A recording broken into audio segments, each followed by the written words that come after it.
My name is Michał Kulka. I'm a partner at Lomor. It's a consulting company with mostly legal services, mostly for startups and investors.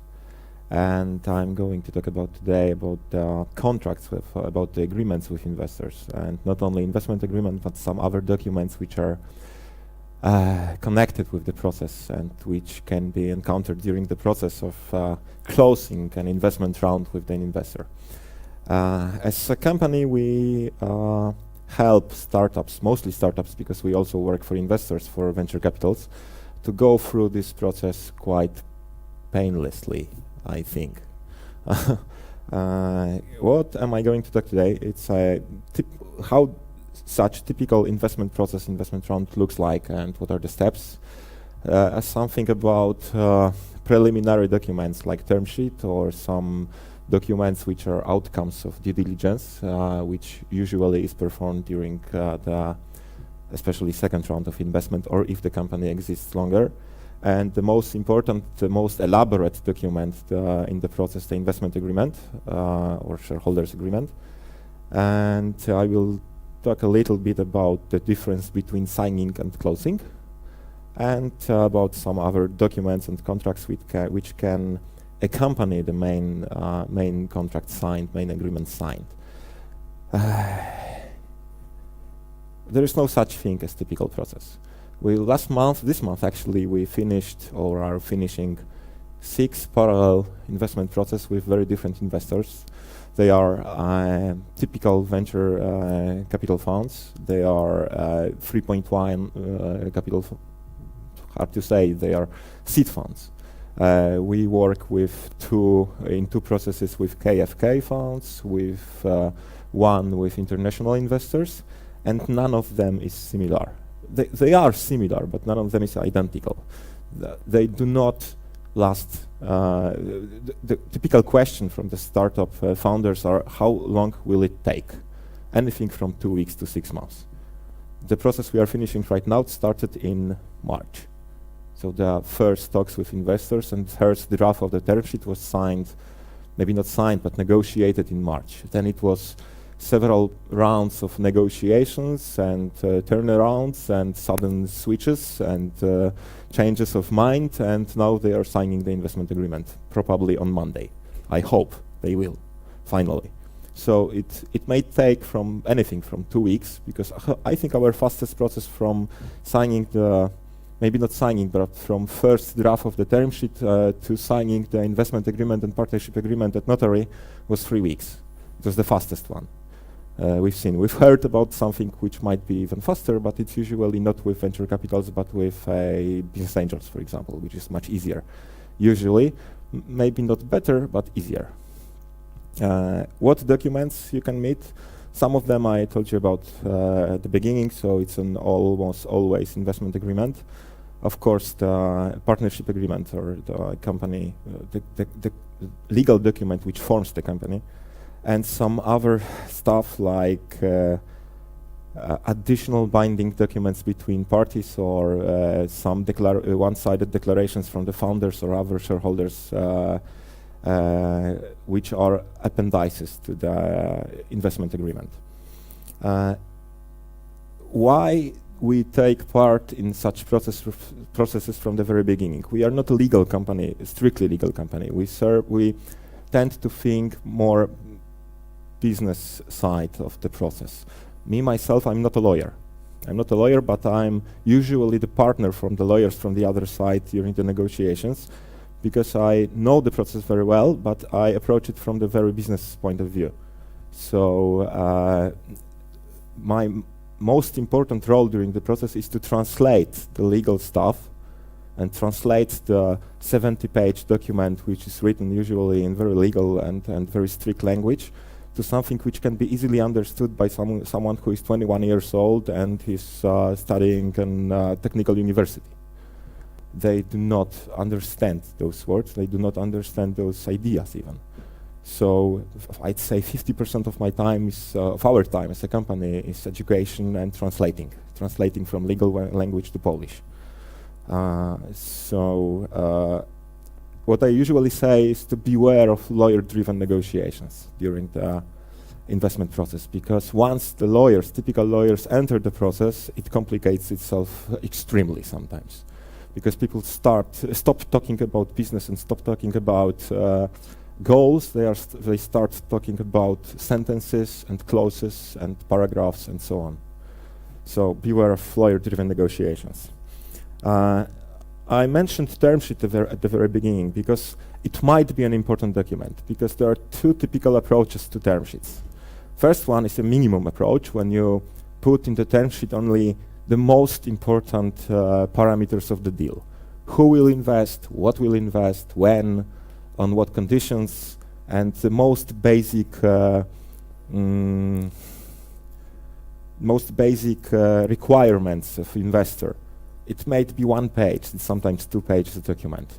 But we also seen documents, term sheets, which are 17 or 20 pages long, and they consist of many very specific and very elaborate clauses, which are easily then translated to investment agreement. So those two approaches are very different, because the first one, with the minimum approach, makes negotiations, business negotiations, the general deal terms very easy. It's quite fast. You have to agree on what percentage of equity, when, for how much money, under what conditions, and what you will have to do in the future just to have another round or something like that.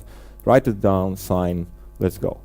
But then it will be much more complicated to negotiate and to prepare the investment agreement, because a lot of new stuff will appear there. On the other hand, when you have the maximum approach, so you put everything in the term sheet, everything, almost everything, and put it quite in a detailed manner, it will be much easier to translate it to investment agreement and the shareholders agreement, but it will take much more time, and the term sheet itself will be negotiated much longer and with much more iterations. What must be covered in the term sheet, I'll tell you, but I would definitely advise to put there, to ask the investor if they have any specific expectations in areas of drag-along, tag-along rights, liquidation preference, some clauses which I will talk about in next slides about investment agreement. What are the consequences of signing the term sheet? Because it's very often asked question. It depends. It depends how it's formed. It can be an agreement itself, so it might be binding for both sides, but it can also have some way outs. So usually some clauses of the term sheet are binding. For example, non-disclosure or exclusivity for negotiations. Those clauses are binding whether the deal is closed or not. But the term sheet itself is not an agreement, not an investment agreement yet.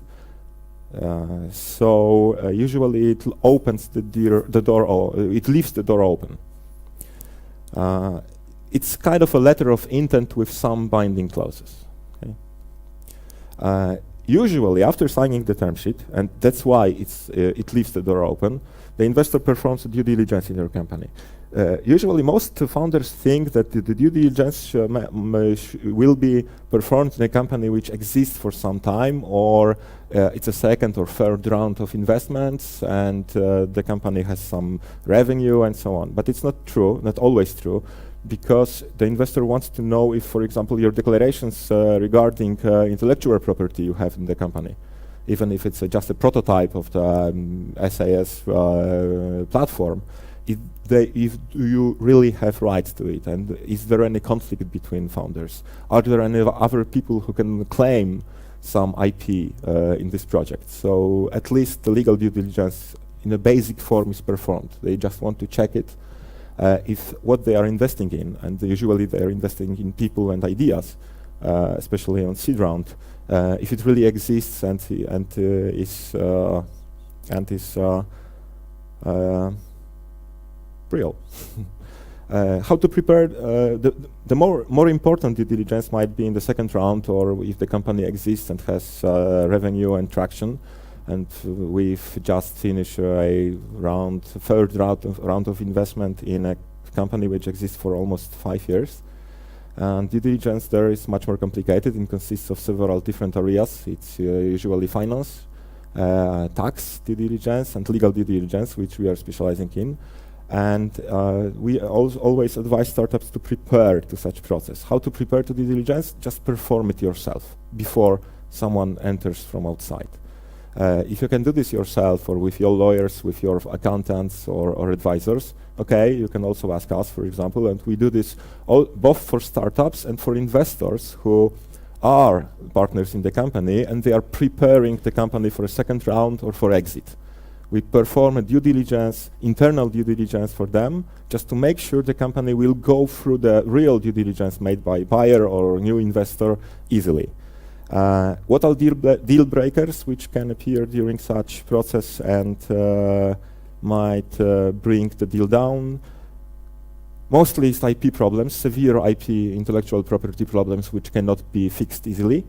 Then it's finance, especially in areas, in processes where KFK funds are engaged, because they have some strict regulations regarding the, for example, negative fund capital. And the last one, and I think the most important one, are lies. Never lie to your investor. If they discover that you lied, they will just break the deal. Even if it's a small lie, white lie. Never lie to the investor. Lying is not the same as faking until you make it.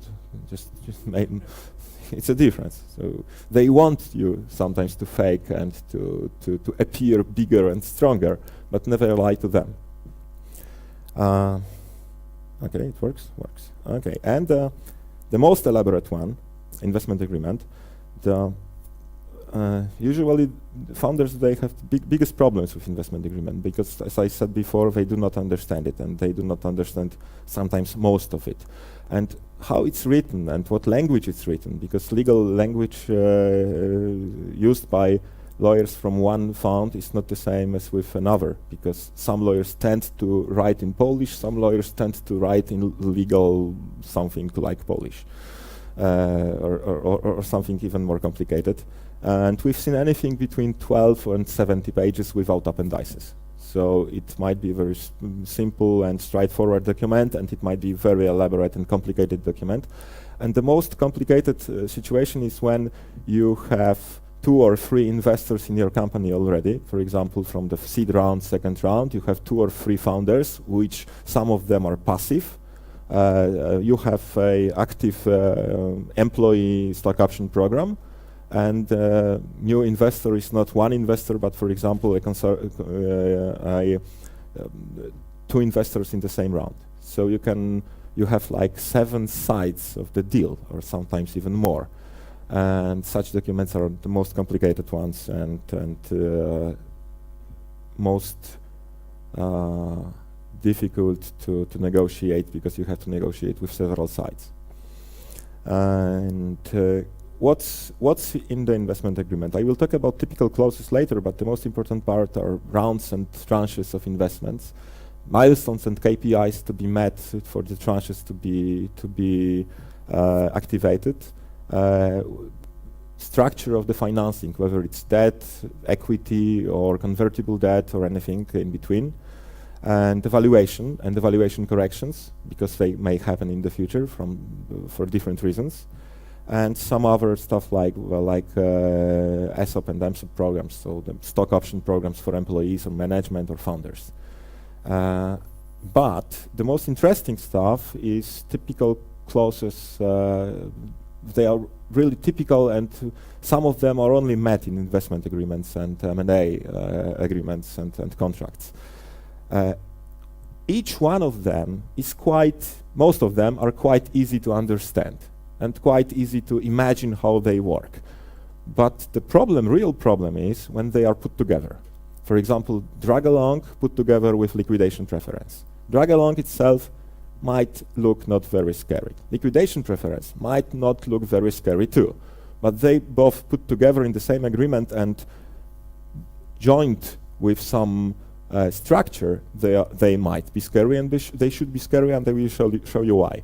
First, the drag along. Drag along is the right which protects usually the majority shareholder, but in startups market, even if the investor does not have a majority stake in the company, they usually have a drag-along right. What does it mean? They can drag you to the transaction. For example, if they, after 2, 3, 5 years after the investment, they will have a buyer for the company as a whole, or the buyer for the majority stake of the company, they can force you or any other shareholder to sell part or all your stake in the company along with their transaction. So they are selling all their options, all their stock, all their shares, like for example 40%, and they force other shareholders to join the transaction and to sell their shares at the same price, the same terms and conditions as they do. But they can force you. So you can be forced to sell your company,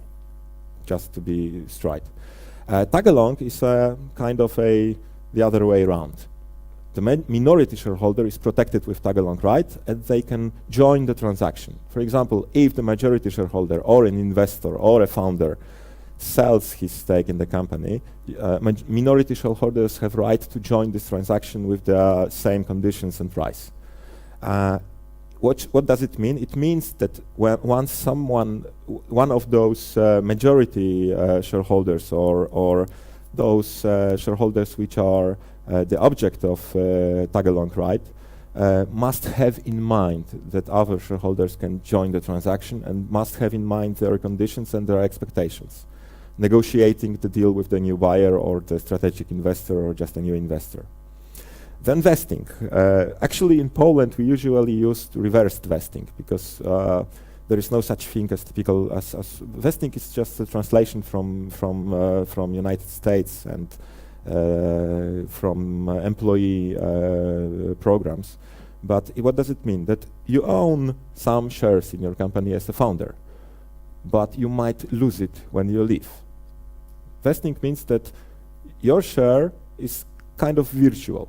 You have it, but you might be forced to sell it once you leave the company, or once you not meet the KPIs, or once you do not deliver some milestones or something like that. For example, you are the managing director of the company you own in 30%, but after 1 year you decided to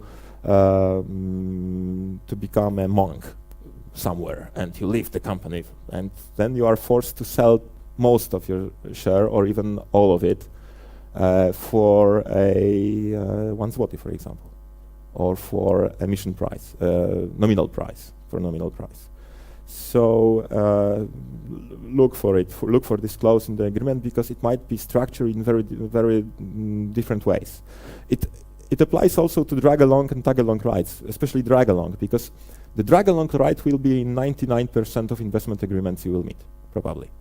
But it does not mean it's non-negotiable. You can negotiate when the investor might execute the drag-along right. For example, not earlier than 3 years after the investment. You can negotiate the minimum valuation. For example, if he wants to execute this right earlier, the minimum valuation must be something. Then he can execute it. If it's not met, this valuation, he cannot.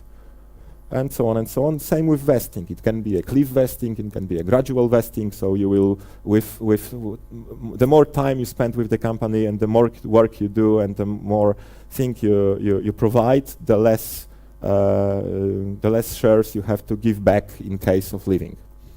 And other very important stuff is voting rights. So and voting rights on very different levels, on the shareholders meeting level, on supervisory board level, and board of directors level, and usually it's there are a lot of discussion, especially about supervisory board and some personal rights for the shareholder, because even the investor which invests only in 20% of the company, they want to have some veto rights in some situations.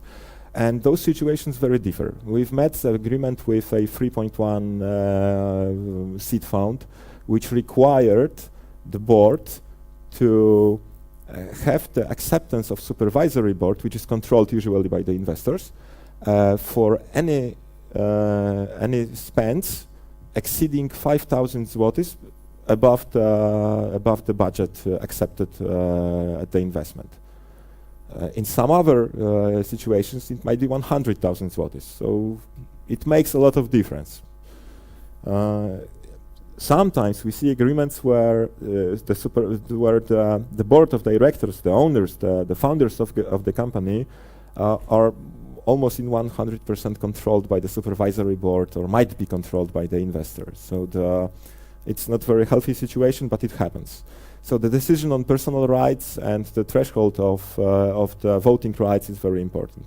The other stuff is preemptive rights and the rights of first refusal. So you have the right to be the first to buy new emitted shares, or if one of our shareholders sells his shares, you have the right to buy it proportionally to the shares you own first.